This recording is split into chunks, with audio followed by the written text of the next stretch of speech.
To the Built to Thrive podcast. My name is Lisa Myers and yoga teacher. And today I have Rachel Harper meeting with me. I've known Rachel for almost 10 years now. And I started going to Rachel's yoga studio back in 2016. Eventually I became a yoga teacher and Rachel introduced me to Ayurveda actually. And then we decided to go to the same Ayurveda school. Rachel, you've changed my life. Welcome to the pod. Yay! Thank you for saying that, and thanks for having me. Yeah, I'm excited. I hadn't really thought about the fact that we've known each other for almost 10 years, so that's cool. I remember meeting you when you were waiting tables, and Yeah. you were my server, and I don't know how we got on the topic, but you were like, "Ooh," and you got a piece of paper and wrote down the name of my yoga studio, and then you started showing up. So, yeah, and now, like, we've been through a lot of things together. So. Yeah, we have. We'll get into all that. I guess, do you want to tell a little bit about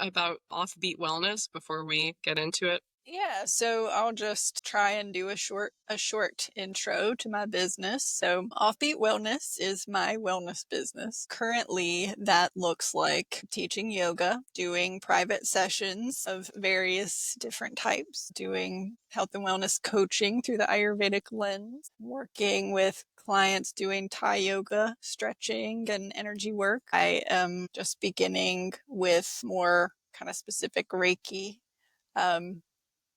I love kind of working with people one-on-one more than anything. However, I still love teaching my group classes, and I do live classes a few times a week. I have a tiny studio, and I teach in person, virtual, and then I also have like an on-demand library at this point, which is new. So it's fun times. I want to do more of it and less of other things for business. So it's very exciting for me. Have you been a yoga teacher? I did my initial 200-hour yoga teacher training in 2010 and started teaching immediately, probably sooner than I should have, being that I didn't have very many years. I only had a couple of years of experience practicing at the time, but you don't know what you don't know. And I have learned a lot since then and a lot along the way. And it was kind of a surprising direction for my life to take, because before that, I mean, and I still don't really love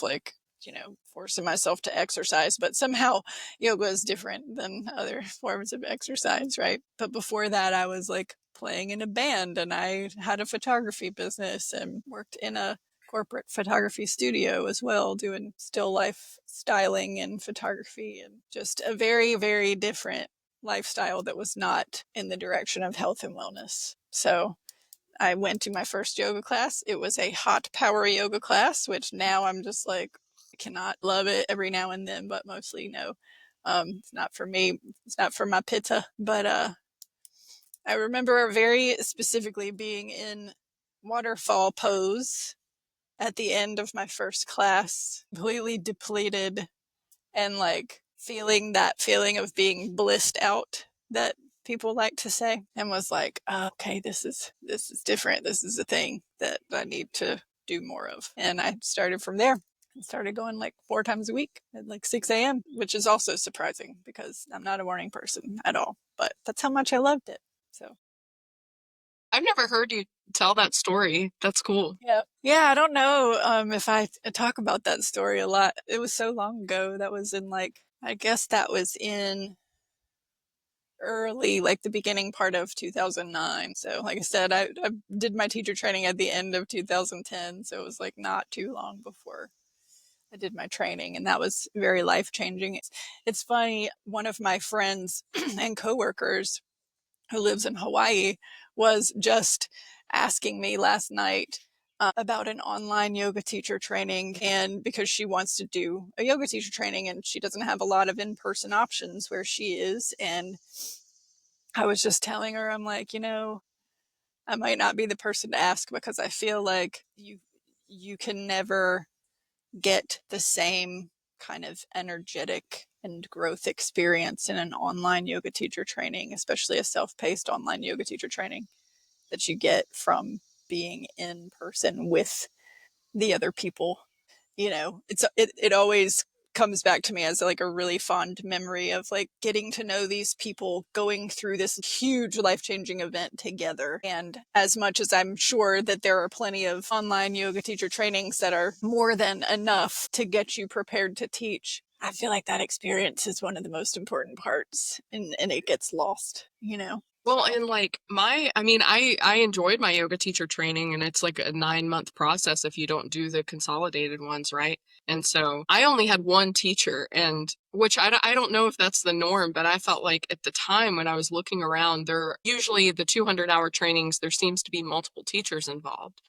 Yeah. And I feel very good about the training that I got, but I feel like I kind of missed out on something. And so when I get my 500-hour, I'm going to be really, really intentional about the training that I choose. I agree. You know, my teacher training, my 200 hours was, I had two teachers. It was just two teachers, you know, who one was the yoga studio owner and one was the manager there. And it was fine. It was great. There were not very many yoga teacher trainings around in our area back then. Now they're like a dime a dozen, but it was really doing the additional 300 hours where I felt like, I mean, 200-hour training is enough to scratch the surface and get you to teach safe classes without specialization, right? Hmm. But doing that additional 300 hours or more and learning from different teachers, I think is really important as you grow as a teacher. So 200 hours rarely feels like enough to most people when they complete it. And they're still like, I just feel like, you know, they have imposter syndrome a lot of the time. But I think also just finding a mentor or multiple mentors that you can practice with and learn from and ask questions to. I recently met a girl who teaches in Lincolnton, who she doesn't teach at my studio, but she teaches some classes there, and she is a new teacher. She recently completed her 200 hours, and I was talking with her about that and asking her how it went and all that stuff, and she was like, you know, it was kind of lacking. Like, I really don't feel like it was a great training. And it was with one teacher. And she actually won a private yoga class with me from my grand opening. We did a raffle and she won a private yoga class with me, and she was so excited. And so she came, and, you know, I was like, look, we can talk about some things like to fill in the gaps that you still have questions about or whatever. But also, like, I feel like even if your training seemed subpar, it probably wasn't. You probably just need to get out there and teach, you know, starting to To get the practice. experience. Yeah, exactly. Starting to get the experience is really the only way to really learn. Like once I figured that out was that like it's kind of like any type of schooling. You think that you're going to leave and you're going to be ready, right? And you're never Yes. ready. And if you can just think of it as like everything is a test run, just build it while you're flying it, like Yeah. you'll be fine. And other people, they don't even notice when you're messing up. Right. So, They have no idea. You're the and if you teacher. can They're the master student. that, you can apply it to everything in life, I Yeah. feel like. This is the same imposter syndrome that the students at the Ayurveda school end up having. And they start to freak out when it comes time to do their clinicals and that kind of thing. And it's the same thing. It's just like, look, you know, I know you feel like you don't know enough. You do. You know more than the people you're going to be working with, you know, and if you stay humble and do your research and just know you're not going to know everything, but you're going to research things that you don't know, and you're not going to step outside of your scope of practice and knowledge, and everything's going to be fine, and you're going to get mentored. And this is the only way. This is the only way for you to put everything into practice, is to actually practice, right? Like, you have to do it in order for it to integrate. Students throughout the year or the 2-year program are like, I just don't feel like I'm integrating everything. I feel like it's too much information. I'm like, that's because you're not practicing it yet. Just wait. Once you start practicing, then you'll see how much you learned. I was even teaching the Ayurveda module for a local yoga teacher training that had a large faculty, and I was the Ayurveda teacher, which was great, while I was in our Ayurveda health counselor program. And I think we started, or my class came in the spring of our first year, right? So we weren't even through year 1 yet, but I had been teaching it for a couple years before that too. And it's just, kind of like an intro to Ayurveda stuff that I had already known and been studying for years, and just, informally. But the depth at which I could speak about the concepts by the spring 1 of our training it was just like so much different. And I surprised myself while I was teaching that class. And that was really interesting to notice. But it's that same kind of thing where it's just like, you feel like you're just learning all this stuff, but until you start doing it, so start teaching it to people, then, you don't feel like you know enough, right? So, And that's just it too. Like once you get interested in it, you see all of the gaps in your knowledge and yeah, application, right? But yes, I think that we all underestimate like what's going on in a person's mind as they just learn to do downward dog, or they just learn to drink hot water every day. Like right. I think people in Ayurveda school, they underestimate how hard they're going to have to impress some of those really basic concepts. And that's going to be a big portion of your work with the client for the first several months. Yes, people get worried that they're going to be diving into all this like really um, deep pathogenesis and like recommendations and disease and all this stuff. And I'm like, no, that's not in your scope of practice, first of all. And second of all, these people need to like be told how to hydrate. They need to be reminded, why routine is important, why it's important to eat meals at regular intervals and to go to bed at the same time and get up at the same time. Like that, it seems really basic. And when we talk about it like this, it seems silly because we're just like, well, duh. But okay, but are we doing it? No. Are we doing it? Are people doing it? Not usually, right? So that's what we're here for as coaches and counselors, is to help them implement the strategies, not just to teach them about the importance of the habits, but to help them implement those habits. I am one of the least compliant people when it comes to routine. Like I struggle so hard to implement new habits for myself, and I have to start over all the time. I'll do like almost like a month of the same habit every day, and I'm like, yeah, I'm killing it. One thing happens to throw off the routine, I gotta start all over. And it's harder to start again than it is to start initially. But yeah, but it is what it is, and you do it and you're like, okay, well, what else can I do to kind of like stack my habits and be like, okay, well, I already do this one. So, if I do this one right before I do this one, then I'm good, because it's like, well, this one comes right after that one. So you just do it, right? But the only two that have stuck with me that I've been doing for years are scraping my tongue in the morning, because I cannot start my day without scraping my tongue now that I have discovered Me tongue too. scraping, Yeah. and drinking hot water. But that's because I'm not a coffee drinker. I'm not a coffee drinker. I'm not like, oh my God, I need my cup of coffee. So I drink hot water. Like that one's easy. But those are literally the only two things that I consistently do. If I'm traveling for work or something and I forget my tongue scraper, it messes with me. I have to find some way to tongue scrape everywhere that I Use go. a spoon. And If you have a spoon, just yeah, scrape. yeah. Yep, scrape with the edge of the spoon. That's what I always tell people, because I have done that. I've forgotten my tongue scraper and been like, oh no, and had to find a way. I remember what I was gonna say, that those two habits have to happen all the time. Some of the other habits I feel like have to move with the season a little bit and have to move with whatever's going on in life. And so it's a little bit harder for me to stick with the habits that ebb and flow a little bit, because life ebbs and flows. But those two are like non-negotiable for me. I feel like once you know the habits and why, like the why behind it, and you've tried it and gotten the tangible result, now Yeah. it's like you have this toolbox. I mean, you're not using a bandsaw every day. You're not using a hammer every day. You just pull it out when you need it. And it's the same thing with any of these habits. But something I was trying to talk or I realized that like the concept of sympropty or like progression of disease is so foreign to just the average person. Like this idea that you are kind of like walking down a staircase into your disease.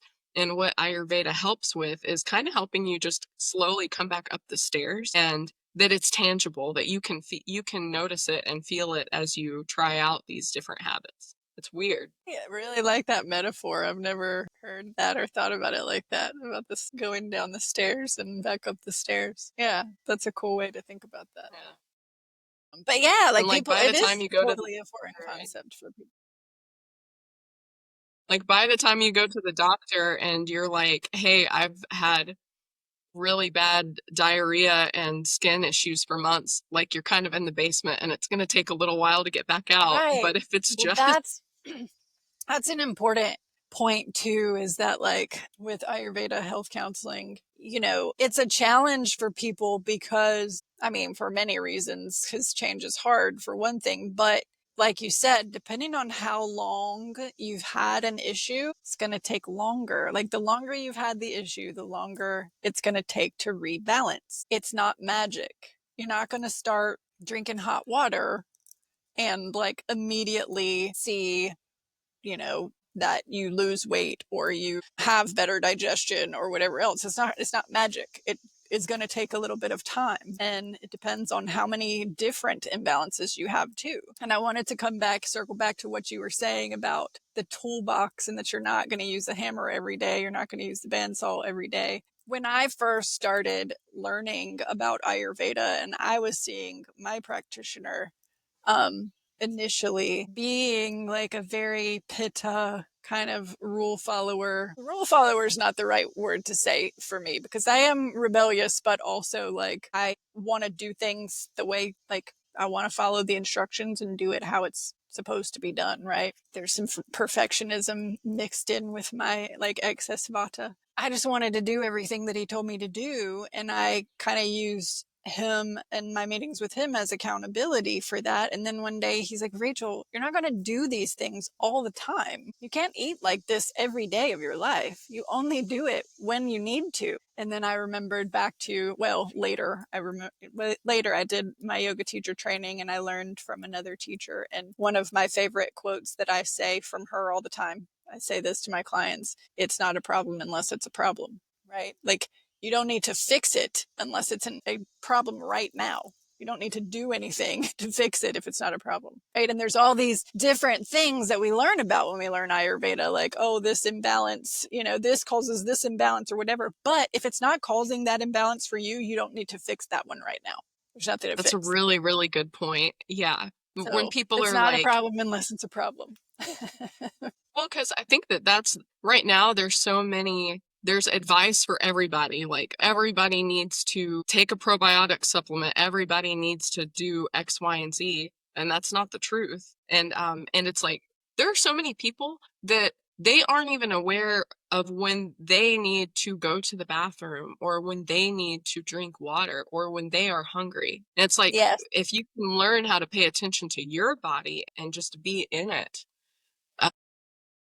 Yes, and I feel like that's a product of our culture and the systems that, we just expect people to just work all the time and abandon themselves to be more productive and that kind of thing, and it's not sustainable. We're seeing more and more burnout because of that kind of thing. I feel like it's hard enough, and a lot of the clients that I have are like the neurodivergent population, because I clearly can empathize myself having ADHD, but it's hard enough for us to be able to focus. We get in hyper focus mode and you don't notice. You can't pay attention to hunger cues. You can't pay attention to the fact that, like, oh gosh, I have to pee, like, or whatever. You just don't even notice. And then all of a sudden you're just like, oh my gosh, I'm lightheaded. I feel like I'm going to die. Like, I need to eat food right now.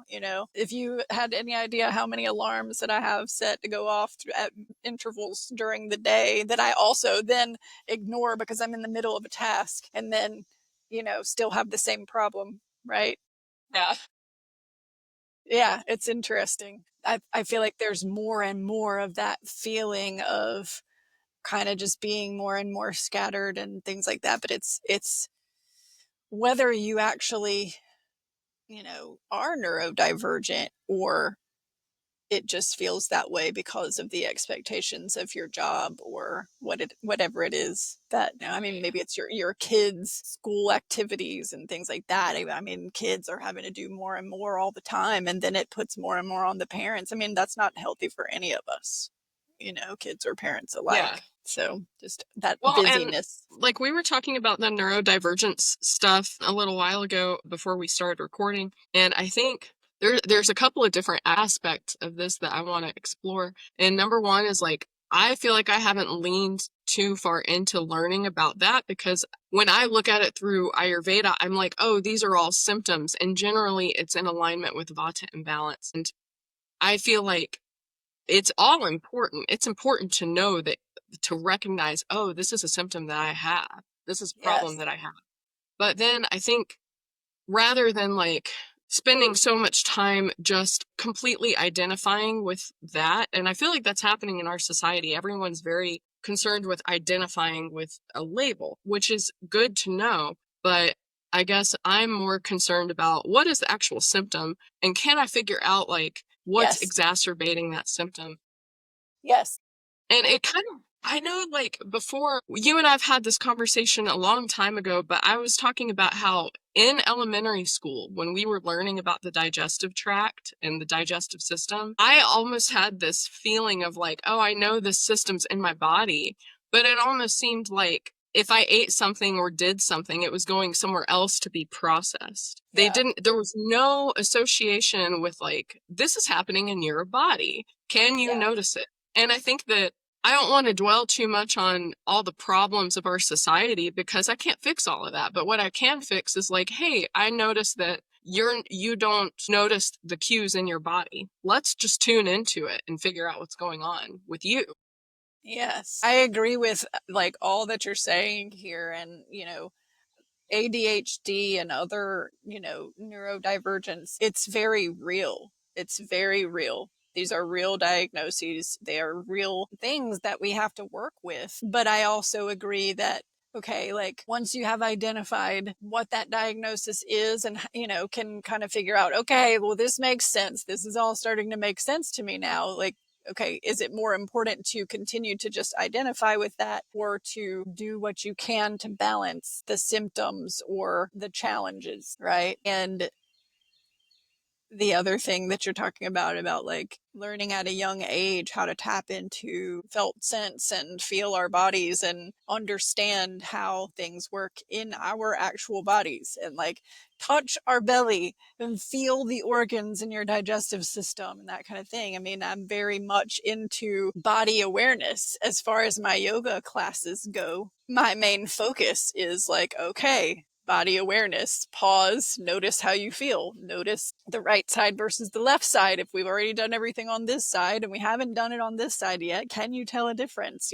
Can you put your hands on your belly while you're breathing and feel the movement of your body? Because people don't feel their bodies, especially people who have a lot of trauma and things like that.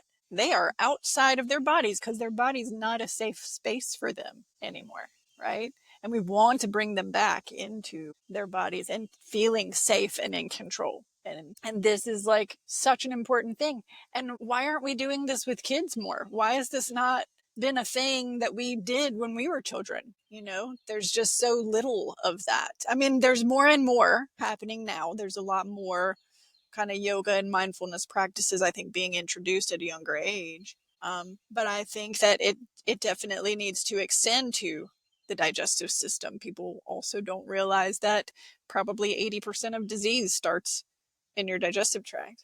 Yeah. I think people also don't realize that like whatever's going on with their digestion, that might be affecting their mood. It might be affecting some outward symptom that they don't think is Yes. like that might be why you feel anxious. It could be Yes. why you're Cognitive feeling function, all of that kind of stuff. Yeah. Executive function. Like it's all It's all relevant. Again, if you have ADHD, you have autism, all those things, like it's not magic, but it's supportive when you figure out the way that your body processes, nutrition and what you need to be putting into your body, not just what, but how and when. It's again, it's not going to necessarily fix you, but it is going to help find some balance and find some peace in your body and in your mind, right? You're still going to be working with the same neurotype. That's not going to go away, but there are these ways to make it a little bit easier on you. How have ADHD symptoms shown up for you, and what have you noticed to be helpful in managing the symptoms? Yeah. Well, I have inattentive type ADHD, which I think my understanding is that's what we used to call ADD, right? But now it's all under the same umbrella term of ADHD, attention deficit hyperactivity disorder is the H. And those were the kids in school, usually boys that were really hyper and they had to take Ritalin and all that stuff. And then there was so many girls that had inattentive type ADD or ADHD that we just had a hard time focusing and, different things like that. But it wasn't obvious from the outside, right? I've seen like memes and stuff joking about like if you were gifted student and this and that, like you probably need to get evaluated for ADHD, whatever. Like, cause we were the kids who, I mean, like, I remember as a kid, I could do really well in school. I made really good grades. I was, in the gifted programs and stuff at school, but it was like short, like I could learn the stuff really easily and do okay on the test, but then it would leave my brain after that, which is a very like Vata type thing. The other thing was reading. I mean, still to this day, I struggled to read, depending on what the topic is or what's going on in my life at the time, because it's really hard for me to comprehend what I just read. I have to go back and read over and over. And this is something you probably have heard many women say, well, I can't read that well because I just have to read the same thing over and over again, read the same paragraph over and over again for it to stick. And sometimes it still doesn't. Well, I've gotten to the point now where I'm just like, whatever, if it doesn't stick, then it doesn't stick. I've always been a big note taker because I feel like maybe that'll help it stick, right? But it doesn't always anyway. But the thing is, then I have the notes and I can go back and refer to them when I need to, So those are some of the things that I can recall from early in life. Now, the biggest things for me have been anxiety, which then leads to anger and rage. Now, that being said, I'm not just like raging out all the time these days, but if I get pushed, then I have like some fairly explosive moments of anger. It used to be much worse, and I have been working on that for many years, and I am proud to say that I have improved via my yoga and wellness and that kind of thing, and just having a little bit more of the capacity to pause. But it also depends on how much is going on and how overwhelmed I am. Of course, if I get better sleep, if I am nourishing my body properly, if I'm hydrated, I've been taking electrolytes along with my water, not just drinking water and not drinking other stuff and sodas and all this kind of thing, then my reactions are not going to be as severe. My anxiety is not going to shoot up as quickly, right? Those things ground me. But the biggest thing that I have been learning about and working on since about 2019 is understanding proper boundaries. And this is something that I never really had an understanding of before, or knew the importance of before. This could have saved me a lot of pain in my life, right? I very likely could have avoided divorce if I had understood burnout and boundaries then, but I didn't. So is what it is. And now I have a lot more understanding of boundaries and burnout. I'm working on boundaries every day. I love my job and it is incredibly demanding. And I'm not talking about my wellness business. I'm talking about my day job managing the Ayurveda school. It's very demanding and it causes an immense amount of stress for me. And the only thing that I've been able to do to reduce that stress has been add more boundaries, So what does And that I'm working through a lot what of has that that right looked now. like? So for me, that has looked like I'm an independent contractor. So my schedule is sort of flexible and open, which is great for me. I prefer it that way. But I work from home, or I have been working from home for the last 5 years almost, up until a couple months ago, where I started renting an office space, which is also where I now have my wellness practice that I'm working out of and meeting clients. That has made a huge difference. I live in a camper here. It's a tiny camper. You can't see the whole thing here, but it's 17 feet. It's tiny. I live in this camper with my partner, and he and I are great in the small space. However, when I was working here too, it was really challenging. And we've been here for not quite a year. And so it was 6-ish months of me living and working in this 17-foot space. And I would just work at times that were inappropriate for me to be working because I could, and students contact me at all hours, all days of the week, and staff contacts me, and my boss contacts me, and I don't think he necessarily has the expectation of me doing anything about whatever it is that he's texting me about. He's just, also very scattered, and like, if he needs to communicate something to me, he needs to do it right now so it doesn't get lost in the shuffle. Right. But if I get the notification on my phone, then I'm like, oh no, I need to deal with this right now. So it's been a really big challenge for me to be able to just be like, look at my phone and be like, okay, that's the thing that's happening, and set it down. I appreciated something that happened this week where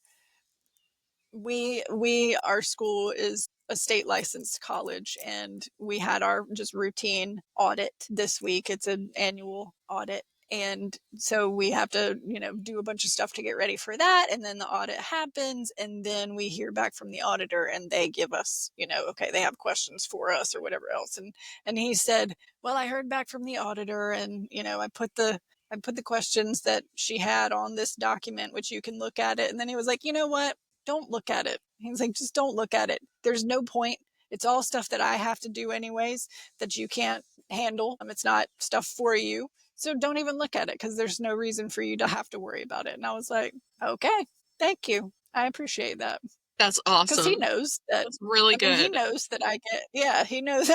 I'm proud of him too, because like, we generally work well together, but like, he knows that, even the last year has been a really challenging year for me and for my nervous system, and burnout and things like that. And some of it is due to that job. I'm not going to say some, I'm going to say the vast majority of it is due to the demands of that job.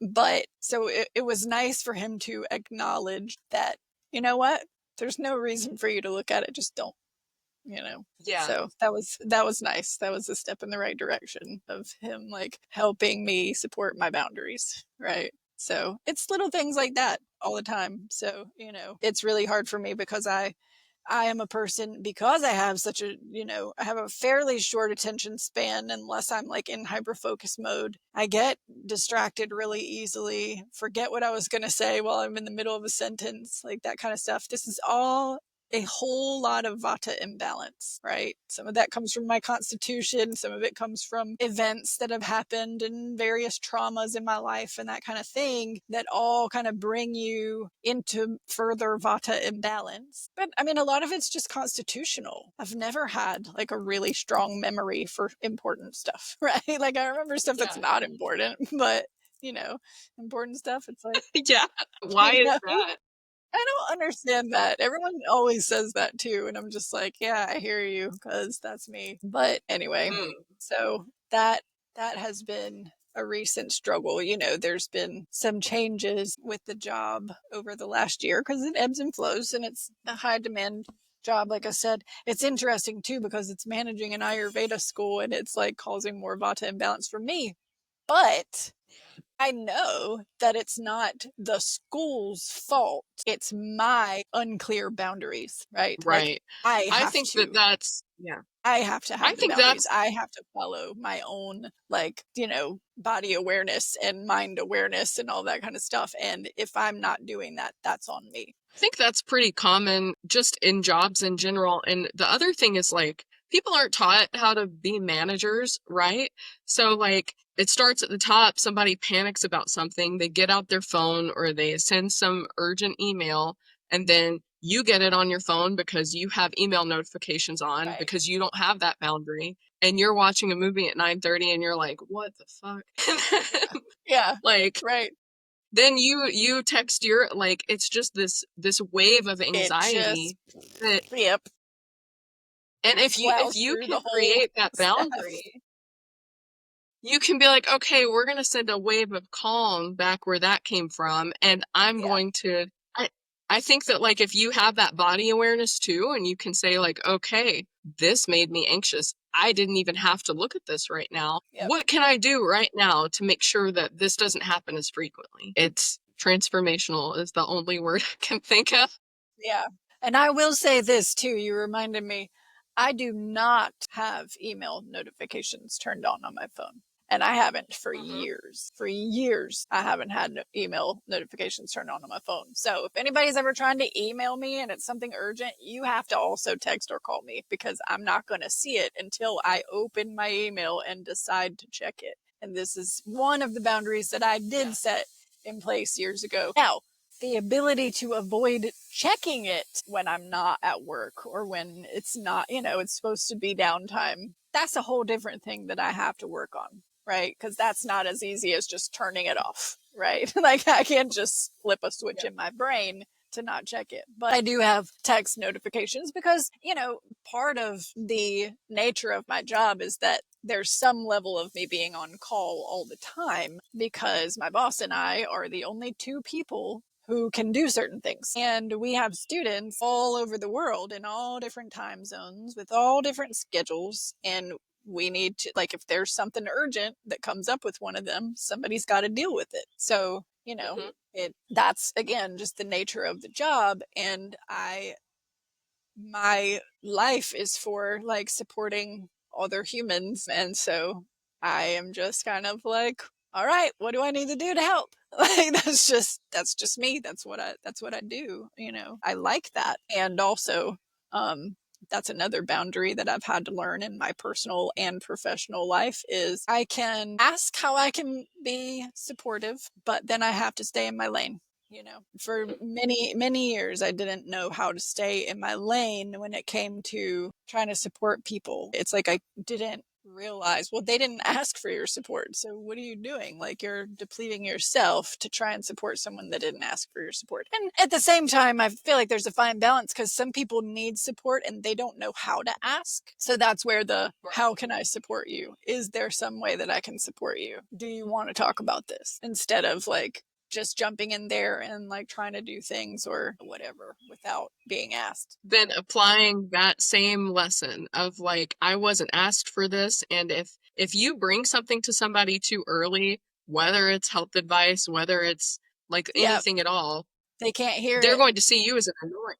Yeah, they can't Yep. hear it. And it's like, Yep. okay, I'm doing better to just stay in my lane until I'm asked. I think that applied a lot in my marriage. And it seemed like I was like trying to tell him what to do all the time.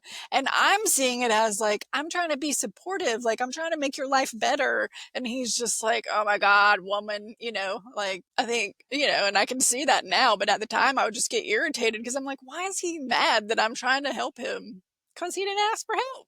Duh. I remember you telling me that like after your marriage ended, you ended up in a relationship that had some of the same dynamics, but all of a sudden you were able to have that boundary and you're like, that's not my job. And you were like, in a Yes. weird way, this is very healthy for me.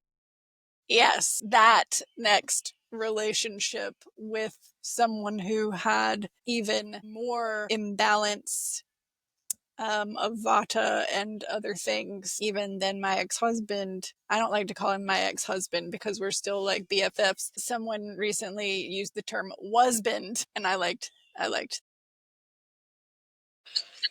Anyways, back on track. Yeah, so in the next relationship with an extremely neurodivergent person. I had been working on, I mean, because my husband and I were separated for several years before we actually got divorced. And so I had a lot of time to do lots of therapy and learn and understand. And I actually read a book and got through a book called Codependent No More, which was really helpful as far as, learning, first of all the different things that codependency actually means and is, and not what we think it is, and what level of codependency that he and I may have been working with, but also to start implementing some boundaries and the whole concept of staying in your own lane. But by the time I started this newer relationship, which has since ended, because it was a lot of extremes and not helpful for my nervous system, even though he's a lovely person. I went into it knowing,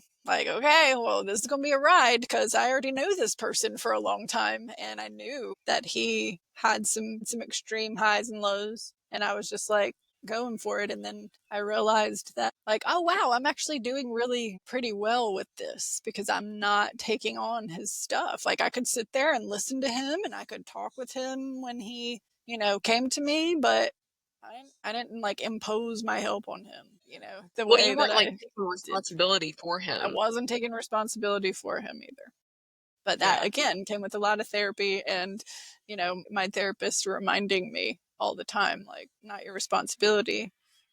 That's one of my favorite things to remind people of. In fact, that guy, I just saw him yesterday. We were trying to handle some stuff with some bills that we needed to settle up from when I used to live there. And he's going through a lot with his mental state and that kind of thing. And he's been doing a lot of, self work. And he tells me all the time, he's like, I hear your voice in my head all the time, and it was really important for me to be in that relationship with you because I've learned so much and I'm able to connect with myself in this way. And I'm like, look, I don't have any regrets about being in that relationship because sometimes, like, it was important for the time, right? It was Yeah. important for me to see how much I'd grown and to also push me further in my growth around these boundaries. And for him, it was like a really important catalyst for an immense amount of change and internal work. And we're still friends as well, of course. I saw him yesterday. But yeah, I don't remember what my initial point was about seeing him yesterday, but either way, all of that was important. It's Well, you're nice you're to. saying it's not about the destination, it's about the journey. Yeah, exactly. Exactly. I mean, heartbreak happens like during it, It doesn't mean that you don't still love the person in whatever way, and that you can't still like be some sort of part of their life. I mean, as long as, there hasn't been anything like extreme or dangerous or, abusive that Just has because it happened. didn't go perfectly doesn't mean it didn't have Right. value. Yeah, and I'm not saying that everybody needs to be friends with their exes. I'm just, it always depends on the situation. With us, it just didn't work, It just didn't work after the time that we put in, and so we moved on. So, You were talking about something, you're basically talking about not having responsibility for the other person. yeah, And I've been working with the coach for a few years, and so something that she'll say when we talk, she reminded me, she was like, you have this tendency to take things personally. Like, she didn't put it quite that way, but she right. was basically like, look, you're taking things personally that don't even have to do with you. Yeah. Like, it doesn't, and it's something that doesn't even necessarily have to affect you if you can Yes. put the boundary up. Yes. And it was like and I have a tendency to like do this with work or do this with just relationships in my life. I will take it on like it's Yes. mine to handle.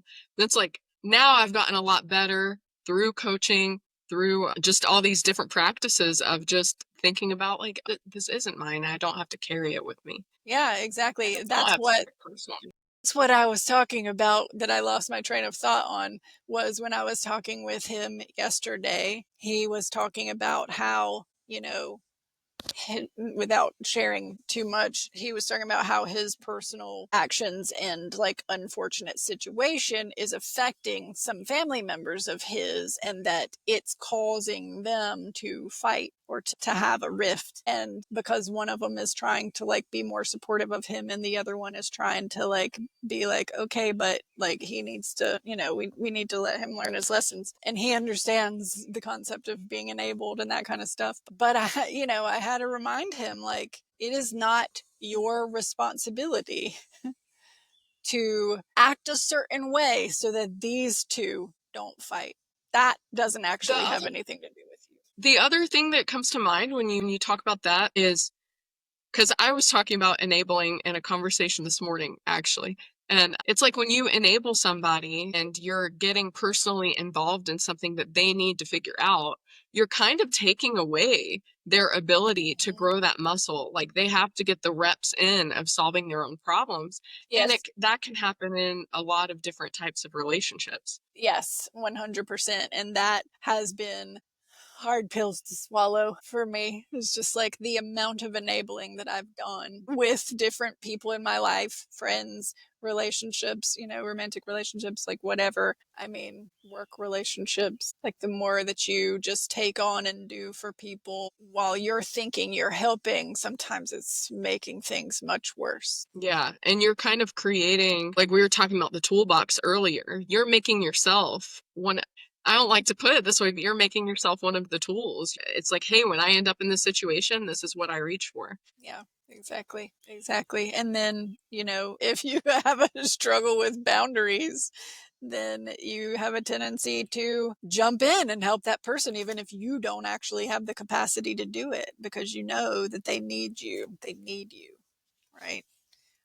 And it's not always like I have the audacity to think this person needs me, but they need support and I can offer it. So why wouldn't I? Because when we talk But are about you offering it codependency, in the way that they are looking like, right? Well, or that's going to be what am actually I trying, helpful to them. or that are they even in a place to receive it? If it was the perfect thing for them, are they in a place to receive it and integrate it in a way that's not just continuing to take advantage? Because sometimes like that does happen where like the right place at the right time, you're available to give and the person's available to receive. But I would say if anytime that it's not voluntary, where they're like, hey, I need help with this. This is the outcome that I'm looking for. I feel like it's so hard to see that be successful. Yeah. I hope I'm making sense. I feel like I'm. Yes, and that's the other thing too, is just that if you assume they need help and you give it without them asking, then you are taking away their ability to sometimes to even know how to ask for help. Well, that's really good. And that's something that I have experienced quite a bit lately, is like someone close to me just having some issues and not really communicating that they need help, and me saying like, do you need my help with something? Them being like frustrated and saying like, yes, can you help me with this? And I'm like, yeah, but just as a reminder, you can ask me for help anytime. I'm not going to assume that you need my help. I'm not going to just jump in and be then potentially in your way. But if you ask me for help, I will help you, I like that a lot. I haven't thought about it in that way before. I hadn't necessarily until it has been something that has been presenting itself a lot to me lately. And I'm like, oh, okay, this is another one of those boundary things where like, I gotta stay in my lane. I'm staying in my lane. I'm working on it. And this person does need some help. So I want them to learn to ask for it, That's at something least as far as I'm concerned. That's something I've kind of been thinking about, like when working with clients too, especially trying to get my business established, Yeah. is like, I have to find the right people. I feel like when I first started this, I wasn't working and I really like my job in solar. So it's not like there's any element of like desperation. Like I don't need to take anybody as a client to make money, but like I want to find the right person. It needs to fit. The relationship needs to fit. But also, even once you get that client, you might see something that's like, this is the root of their problem. But that's not the problem that they're going to communicate to you. And it's also not the problem that they want help with. So there's no Yeah. point in me recommending something that's not just support. I mean, maybe eventually they'll see that root problem, but until they can see it, there's no point in addressing it. Right. Well, and also it can be overwhelming to them if you start like trying to explain some root causes or root problems that they aren't ready to see yet. And then they can shut down and then they can be less successful, you know. I did want to ask you about going from owning and operating a yoga studio and managing yoga teachers and all the stuff Yes. that comes with that to what you're doing now, where you run operations for an Ayurveda college, which is like no small feat, and you're establishing a new business. Yeah. And So I I guess would, I wanted to ask about like stress and burnout and like how that's changed for you. yeah. And I wouldn't necessarily call Offbeat Wellness a new business because it's the same business. It's just sort of a variation of the business that that I've had even before I had my yoga studio. So yeah, I mean, I had my yoga studio On Track Yoga for 11 years. I tried to sell it one time earlier on, and the person who bought it wasn't able to really handle it, and so she stepped away and I took it back over. So I ended up having it for many more years. I loved that yoga studio. I loved my yoga community. I still do. It still exists. It's just under a different name now. But I my biggest struggle the entire time that I owned the yoga studio was managing yoga teachers. And it's multifaceted because many yoga teachers are very free spirited. This is not most people's full time job. Most people have other jobs and they're just teaching a class or two a week or maybe three or something like that, but it's not their main gig. So they're kind of in and out, and they're all independent contractors in most cases, at least around here. And so we want them to think of it as this is your business and we're working together. We're partnering here and I'm offering this space and you need to do your part to promote and to take care of the space and these kind of things. And it just isn't always easy for these free spirited humans to really be that disciplined and organized and things like that. So that's a challenge. And also my lack of boundaries and my tendency to just be like, whatever, I'll just do it, same thing, right? Because I need to make sure the bills are getting paid at this business, right? So I joke and I say that, like, I mean, it's half joking. Managing yoga teachers, I've been in many management positions in my life at various different levels, and managing yoga teachers has been the hardest. And I did it for the longest. I know it's the hardest. During COVID, when we were all shut down for months and months and months, is when my current boss approached me about whether or not I wanted to help him manage his Ayurveda school, online Ayurveda school. And so I thought about it, and my studio was shut down. Didn't really know what was going to happen with that. And I was also going through divorce. So I was now on my own for my first time in many, many years and needed a little bit more stable income. And I wanted to work with him and work with the school and dive more into the Ayurveda side of wellness. So I did it. And then for 4.5 years, or actually it was 4 years after that, then I did both, managing yoga teachers and running the yoga studio and managing the Ayurveda school. And that's also when I was in the relationship with like the really extremely neurodivergent person. And I was back to a place of such kind of burnout with all of those things. I was doing better with my boundaries, so I don't think that it affected me in the same way that it had previously. But it all kind of was too much. Like I was kind of detached from the reason why I had a yoga studio in the first place, which was so that I could connect with clients and students. And, I was teaching one class a week at my own studio and just trying to manage everything else. And I had somebody else that was sort of helping me manage, and she was doing more of the wrangling the staff and the teachers and stuff like that than I even was at that point, which was a blessing because the last thing I wanted to do was shut down that studio, even though like my nervous system could not handle And she, I'm going to call her out, Kelly Shelton. She was a godsend for me during those last couple years that I had that studio, because we wouldn't have continued if she wasn't there. There were some other teachers that had stepped up and helped me, Leslie Vanden Herrick and then Emma McGee.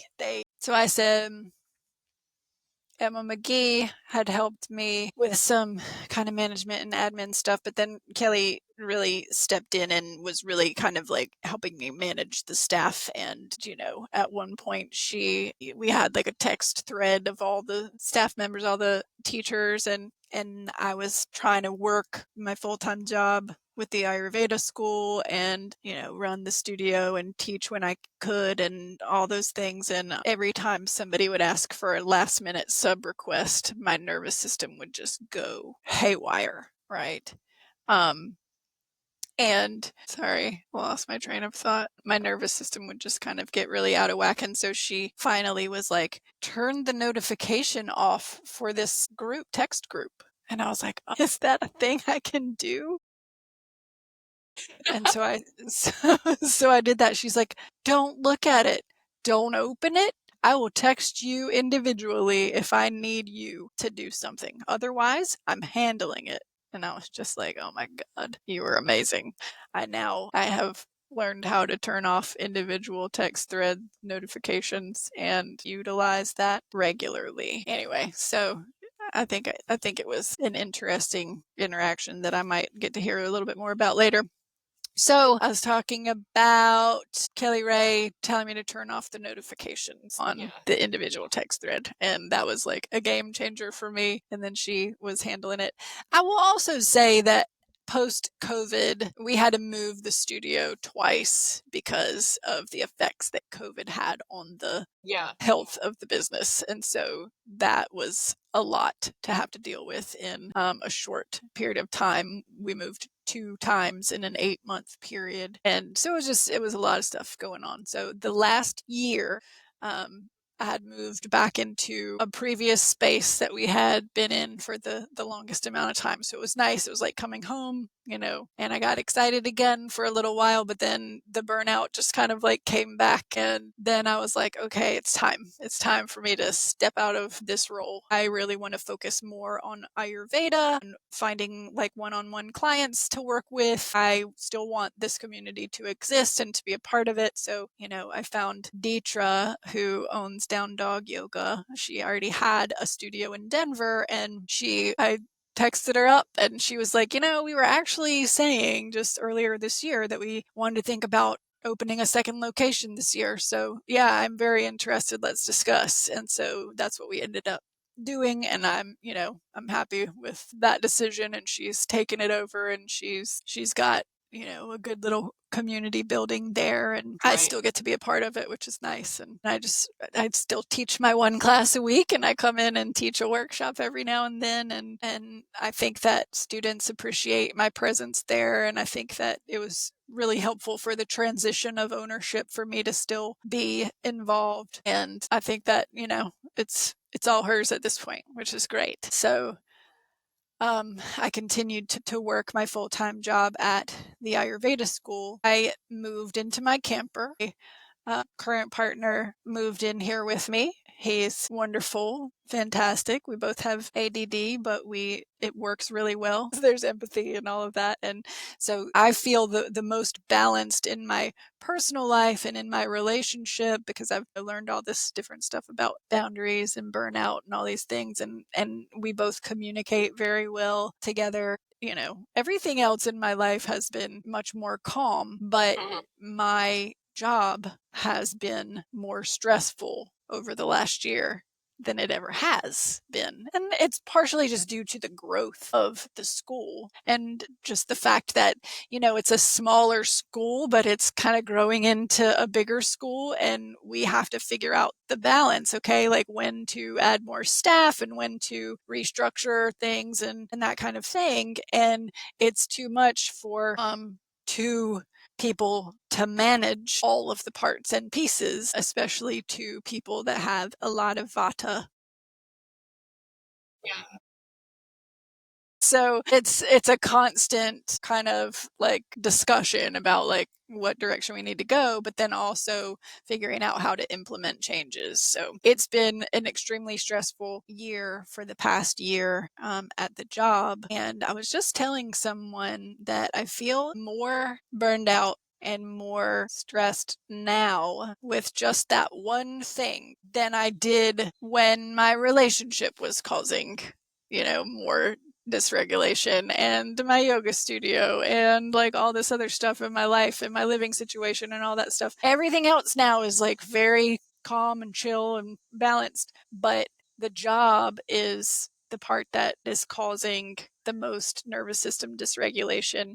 And my friend I was speaking to about it said, well, do you think that maybe that's because it's your source of income, it's your main, like you need it for survival. And so those other things you didn't necessarily, it didn't affect your survival, but this does, right? You've got to be able to pay your bills and buy food and things like that. And so if this is what's causing you this dysregulation, then that might be why. And I was like, that's a really good point, because I was like, how could this, now everything else is balanced, how could this be creating this much stress? And she said that, and I was like, oh yeah, okay, that makes sense. So Mhm. I sold my studio back in the start of August, end of July, start of August. And then I took several months to not try and build anything, with my business. I was just continuing to work with like a couple of Thai yoga clients and teach my one class a week. And, I tried teaching a couple of other classes for down dog yoga, and it didn't really work that well because I had then moved. So I'm like 30 to 40 minutes away from the studio, depending on the time of day. So I came back to like my one class, and then winter happened. And I started talking about this a little bit earlier, but living and working in the same 17-foot space, it became really, really challenging in the winter. I am not a wintertime person. I Yeah. despise cold weather. It hurts my Right. body.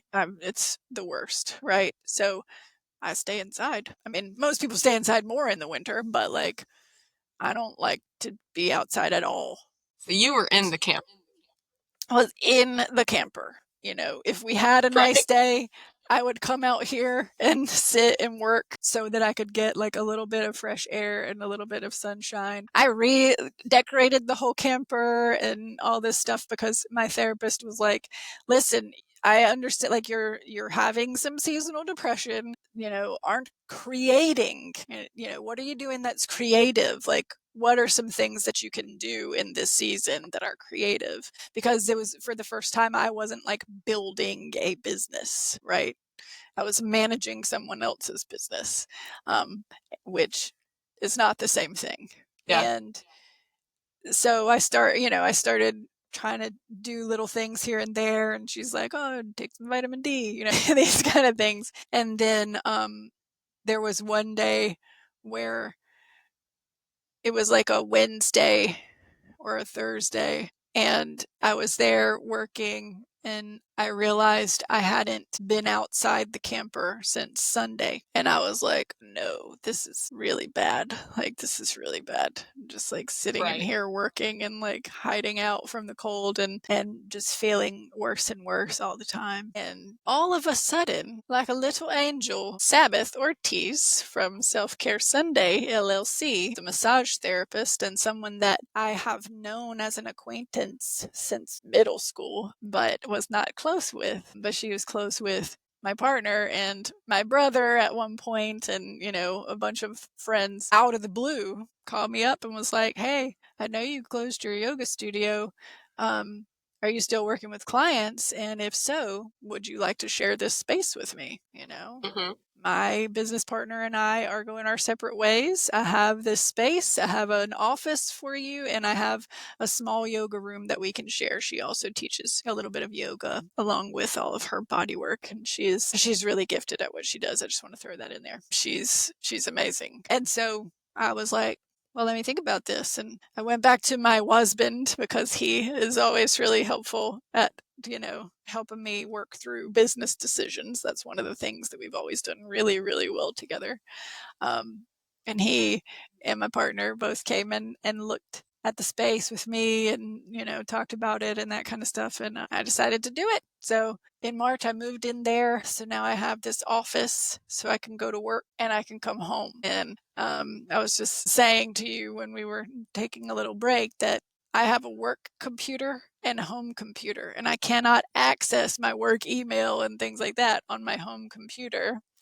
Um, and that has also been really a big deal for my boundaries. So you would think that picking my business back up, and now I am back to trying to build my business and build my offerings, and I'm really excited because I just started offering 2 more things that are like great for just the burnout and the nervous system dysregulation. And I'm really excited about these new offerings in addition to picking up private yoga clients and still working with some of my Thai yoga clients from before and all of this. So I'm busier now because I'm working with more clients, which is what you want, right? Right.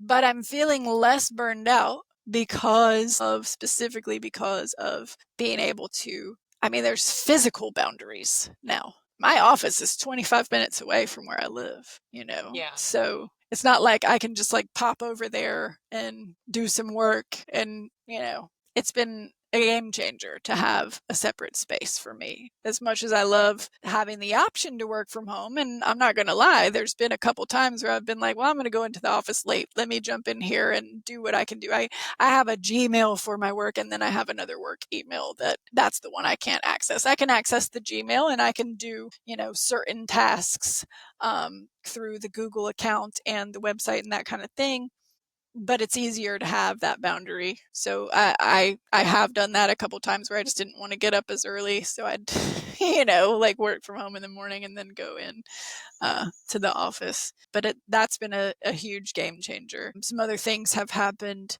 at my office recently, or not at my office, with my job with the school recently, that have inspired better boundaries. So Yeah. that has also been really helpful. And, those things have created a little bit more stress, but also it's one of those things where you learn a lesson from it and you're like, okay, here it goes. Hmm. Here's the boundaries. I gotta do it. I gotta put them up now because I don't want to feel like that, like this. I don't want to get into these like moments of anger due to anxiety, which is pretty much always what the anger stems from for me. I think about when I started that solar job, and that was kind of the first time that I was taking everything personally. And there's that book, The Defining Decade, that talks about how before age 25, it's like the emotion dial is turned up. And then after age 25, that dials back down and logic kind of ramps up in your mind. And I think that was true for me, but also just taking things personally in general. Okay, so I think about when I first met you and I was working, after I worked at that restaurant, I got my first job in solar and I took everything personally. And this was like a whole bunch of guys that were under 30, had no management training, no management experience, and I was taking everything that they said to heart. And like yoga was the only thing that I had to look forward to in the whole week because I was so dreading being there. But as I've gotten older, it's like a combination of realizing that like their problem is not my problem. I can I can be available to people, I can support people. Like I try to never 100% turn off from work. That just works for me because if I'm always available, then to me if I have to go run an errand or if I have to take 10 minutes to myself, I don't have to feel guilty about that. I think the combination of like boundaries and not taking things personally and remembering to ground myself. Like if I'm feeling anxious, to tune into that so I don't spread it to everybody else. Yeah. Like I'm significantly less stressed than I used to be. Even in times where I'm stressed out, I realize that, like, mistakes or accidents happen when you're in a rush or when you can't see clearly. And 9 out of 10 times, there's no reason why you can't chill out for a second and just be like, "I'm gonna recalibrate, and then I'll revisit this." Uh, But not everything is an emergency. I am speaking from my experience and what I've seen in my clients as well, and my loved ones. But it's a really important point to bring up that something that goes along with neurodivergence and specifically ADHD is something called rejection sensitivity dysphoria, which in a nutshell is we can't necessarily help but take things personally. So I can read you like a definition of this, because this is something, as many people as I come across that have ADD or ADHD, I know some of your clients have it too, right? And so this could be a Yeah. really helpful thing just to keep in mind. So rejection sensitive dysphoria is an extreme emotional sensitivity to perceived or actual rejection, criticism, or failure. And so anytime that like somebody even remotely like says something that could potentially be misconstrued as criticism, someone with ADHD that's experiencing this rejection sensitive dysphoria just over catastrophizes like that situation through no fault of their own. Family member that's been talking about this a lot, that Yeah. she experiences it. Yeah. And so there is some amount of like learning that pause, like you're saying, pause, see if you can recalibrate so that you don't spread this to other people. It's a lot harder to learn that pause for people who have ADHD, but it is a thing that we can work on. And, it might be one of those things that sometimes, like when I'm more balanced, when I have less vata imbalance going on, I can do that. But during times of stress or times where, I am not balanced, then it's way harder for me to notice. Thank you. A burrito was just brought to me. So that's another thing, is like working on dialing in diet and lifestyle habits to find more nervous system regulation so that you can deal with those moments of stress and not kind of lose it or go to that space of feeling completely rejected and criticized. When I have had conversations about these neurodivergence, I mean, symptoms really is like it's you're experiencing these things. A lot of it seems to be like when I hear it, the recommendation that I would give to a client in my mind is cultivating some kind of resilience. It's resilience in different ways, it seems like. Yeah. Yeah, exactly. I don't know. It's been an interesting learning experience for me with learning about all this stuff, because several years ago, when I first started seeing my therapist, was in 2019, and she mentioned to me then, well, I'm not so sure that you don't have ADHD, because we were talking about my husband and his ADHD. And she's like, I'm not so sure that you don't have it. And I was like, nah, I mean, I don't think so, because I'm like comparing like to him, and I'm like, well, I don't have this kind of stuff going on. It's very different. I mean, Yeah. it expresses very differently in different people, and especially depending on which type you have. And so for years, I just kind of was like floating around, like questioning whether or not I did have it. The more I learned about different types and how it expresses, I was like, oh, okay. And then recently, she's like, I told you years ago. And I was like, oh, well, I didn't believe you. I didn't believe you. And at one point in between then and now, she also said, well, it's possible that you have OCD. Sometimes those two get misdiagnosed and they look a lot alike. And then I thought back to some of my OCD, like actual OCD tendencies. I'm not going to get into it because it's kind of embarrassing, that I used to do when I was a child. And my sister also like shared with me at one point that she did some of these things too. Like, I will say this, like, this is one. Uh, I was like a compulsive hand washer for a little while when I was a child, like I'd wash my Hmm. hands. I was like a really major germaphobe and did the compulsive hand washing, and hands would be like drying out and that kind of stuff. And um, Yeah. And a lot of those kind of OCD type symptoms I grew out of and don't have those anymore. Right. But when she said that, I started kind of looking into OCD legitimately, and I was like, yeah, I don't know which is which. And so eventually, like this year, she finally was like, you have an inattentive type ADD or ADHD, and here are the things that, so now I actually feel like I have like officially like been diagnosed with it, and like you were saying earlier, like, is it about labeling? No, it's not really about labeling it. It's about kind of understanding why these things are happening, and because there's so many things that come along with it, so many different symptoms that come along with it, like that rejection sensitivity dysphoria, and Mhm. being able to understand it's not necessarily mind over matter, is not necessarily a thing in some of those situations, but regulating your nervous system through more daily habits and things like that, and finding the tools and the strategies that actually allow it to work for you, which that's what you and I do, is help our clients with those strategies and accountability for it. I am much Yeah. more accountable for myself if I'm working with other clients, because I have to be, right? They're not going to listen to me if I'm not doing any of the things, right? So,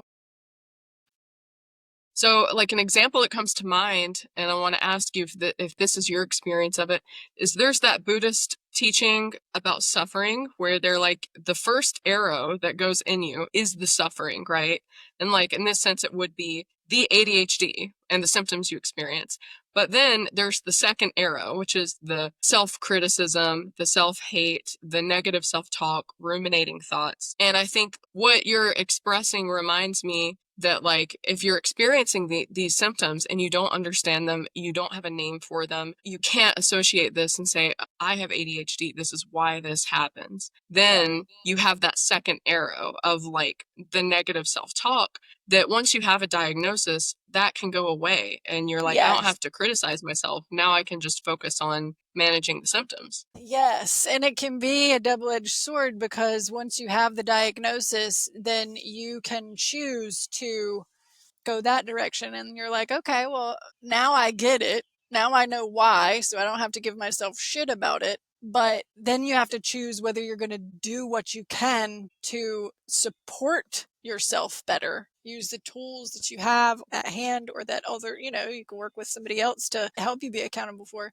Or if you're going to use it as an excuse, right? Right. Well, I have ADHD, so that's why I'm like this, and whatever, and to each their own, Well, and just from but my I promise you'll be happier if you're like kind of working on, figuring out some ways to balance, so that you don't have to. I mean, then you can, people say all the time it's a superpower, and there's some controversy over that statement for various reasons that I completely understand. If you're not able to work on things to support you and use the gifts that come along with it to your advantage, it's different. If you're just allowing it to own you and not trying to use any of it to your advantage, then no, it doesn't feel like a superpower.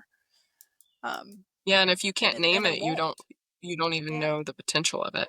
Right. Exactly. I mean, like, there's a lot of people in my life where sometimes I try to stay away from dwelling too much on labeling the problem. Like I've been saying, like, I want to label the problem and then take some kind of action or have some kind of vision of like, okay, this is the situation. This is how I want it to be. Can I get there? How would I get there? And there are a lot of people that I care about in my life where I see them just constantly naming the problem and coming back to it. And I don't think that they even realize that they're in a victim mentality.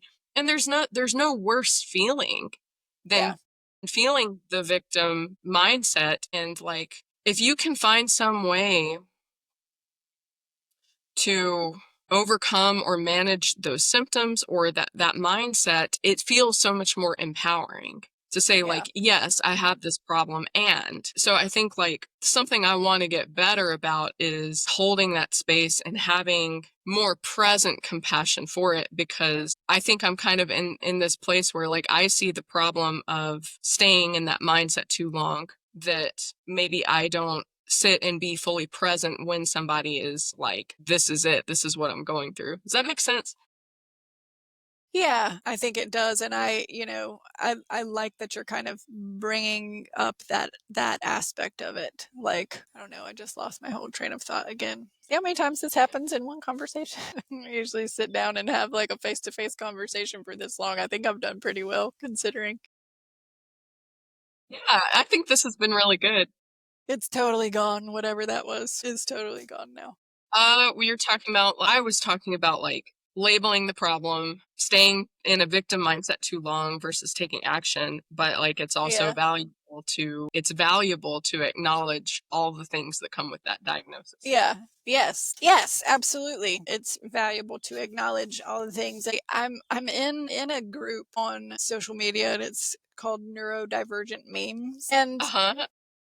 I think the intention of memes are usually like because they're funny, right? And there's a couple different kinds of people in there, right? They're the ones that use humor to kind of as a form of acceptance and understanding of what they're working with. And then there are the ones that just get offended by, statements like, "Oh, it's a superpower," right? Yeah. Doesn't always feel like a superpower, but there are people that can't. And again, neurodivergence, like, you can't always find the humor. I mean, that's with anybody. You can't always find the humor in your situation. Depends on what you've been Hmm. through. But for me, that humor is like a major tool in acceptance, fully understanding, fully being able to see others and what they're working with and living with as well, and hoping that more people can kind of see the lighter side of it and learn how to use it to their advantage. I like that. Thank Yeah. I think this conversation has been so valuable, and I've learned a lot about you. And, maybe you can come back on here and talk with me some more Yeah. another time I would soon. love to. Yeah. I would love to do that. This has been really fun. Well, thank you everybody for giving this a listen, and I'll see you on the next episode. Thank you, Rachel, for joining me today. Yeah. Thanks for having me.